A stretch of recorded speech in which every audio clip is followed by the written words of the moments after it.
Assalamualaikum warahmatullahi wabarakatuh. Seenggok jagung di kamar. Puisi W.S. Rendra. Seenggok jagung di kamar dan seorang pemuda yang kurang bersekolah memandang jagung itu. Sang pemuda melihat ladang. Ia melihat petani. Ia melihat panen. Dan di suatu hari subuh, para wanita dengan gendongannya pergi ke pasar. Dan ia juga melihat suatu pagi hari di dekat sumur, gadis-gadis bercanda sambil menumbuk jagung menjadi maizena. Sedang di dalam dapur, tungku-tungku menyala. Di dalam udara murni tercium bau kue jagung. Seenggok jagung di kamar dan seorang pemuda. Ia siap mengarak jagung.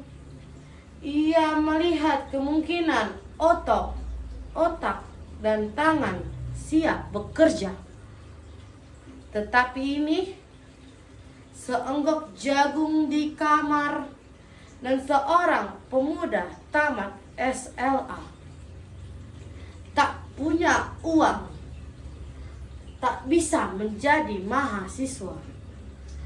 Hanya ada seenggok jagung di kamarnya. Ia memandang jagung itu dan ia melihat dirinya terlunta-lunta. Ia melihat dirinya ditendang dari diskotik. Ia melihat sepasang sepatu Kenes di balik etalase. Ia melihat saingan naik sepeda motor. Ia melihat nomor-nomor lotre. Ia melihat dirinya miskin dan gagal. Seenggok jagung di kamar tidak nyangkut pada akal, tidak akan menolongnya. Seenggok jagung di kamar tak akan menolong seorang pemuda yang pandangannya hidup berasal dari ibuku dan tidak dari kehidupannya.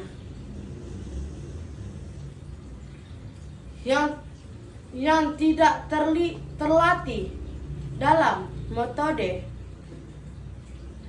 yang hanya penuh hafalan dan kesimpulan, hanya terlatih sebagai pemakai, tetapi kurang latihan bebas berkaryanya. Pendidikannya telah memisahkannya dari kehidupan. Aku bertanya, apakah gunanya pendidikan bila hanya akan membuat seorang menjadi asing di tengah kenyataan persoalannya? Apakah gunanya pendidikan bila hanya mendorong seseorang menjadi layang-layang di ibu kota? Kikuknya pulang ke daerahnya. Apakah gunanya seseorang pelajar filsafat,